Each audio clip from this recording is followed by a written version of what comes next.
Saat saya masuk jadi mitra BPS ini, saya mendengar informasinya dari tetangga. Saya juga penasaran kan bagaimana pekerjaan anggota BPS ini. Nah, terus akhirnya saya mendaftar melalui akun Sobat. Puji Tuhan, saya lolos mengikuti tes tersebut.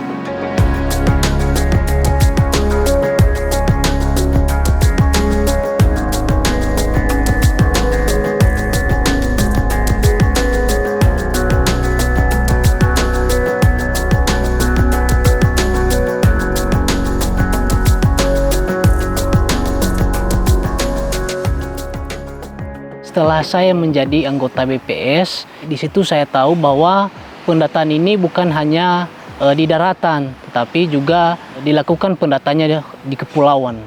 Pada saat pendataan di Desa Hinako, karena kan saya juga asli dari Desa Hinako, kelahirannya di situ. Jadi tidak ada kendala pada saat pendataan tersebut. Hanya saja pada saat pendataan di luar pulau seperti Pulau Begi, Pulau Bausaloo, Pulau Bawah Sawah dan Pulau Asu, di situ ada kendala sedikit masalah transport karena menyeberang lautan ya melalui perahu.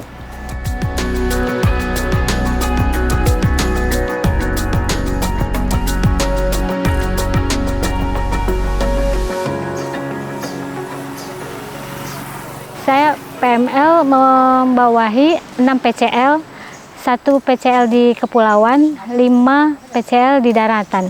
Semua berada di Kecamatan Sirombo. Kalau saya untuk berkoordinasi dengan PCL itu di saat dia ada jaringan, dia pasti menghubungi saya untuk mengatakan atau menyatakan ada kendala di lapangan, ada pertanyaan, solusinya apa. Di saat dia ada jaringan, baru kami berkomunikasi.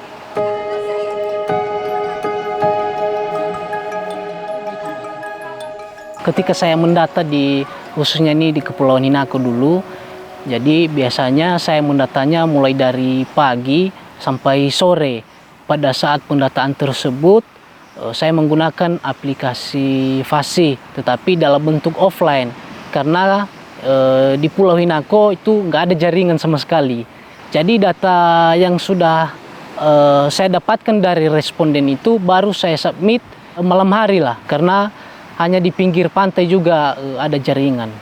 Kalau masalah listrik, kalau di pulau otomatis nggak ada listriknya, hanya PLTS atau tenaga surya.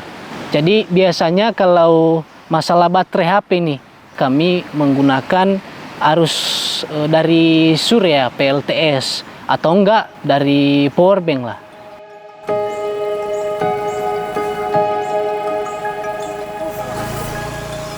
Kalau progres di kepulauan, karena memang di kepulauan itu kan sedikit rumah, karena kebanyakan penduduk mereka berada di daratan, berdomisili di daratan. Jadi untuk progres masih cukup bagus. Cuma kendalanya karena dia kadang ke pulau yang satu dengan yang lainnya butuh waktu dan butuh cuaca juga, dilihat juga apakah dia badai atau enggak. Kalau badai besar nggak berani jalan.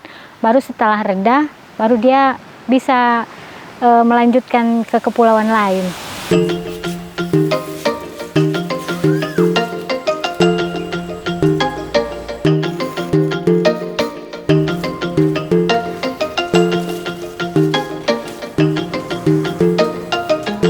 Nah, inilah kegiatan selama ini ya saya tampung ya kopra dari petani kelapa dan juga para bapak ibu yang mengelola kelapa di Pulau Hinako ini. Ada dijual sama kita, ya kita beli sesuai dengan pasaran atau petunjuk dari pembelian dari Daratan Sirombo atau dari Gunung Stoli atau dari Teluk Dalam. Nah, kadang juga ada pemberian kopra dari tukang kebun, kadang juga nggak bagus, nggak kering, kadang basah, kadang mentah. Makanya tiap ada kopra masuk ke kita, kita timbang dan kita selalu menjemur di sinar matahari, Pak, supaya kita dapat hasil yang ya memuaskan lah gitu istilahnya. Rata-rata bisa masuk juga ya 500 kilo atau 1 ton dalam 1 hari kita terima ke sini. Ya hasil-hasil kebun ya orang-orang Kepulauan Hinako ini lah, Pak.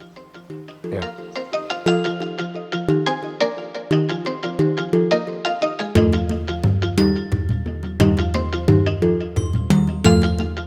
strategi saya untuk menyemangatkan PCL saya di SE ini adalah tetap menyemangati mereka, memotivasi mereka. Saya mendampingi masing-masing PCL di hari yang berbeda.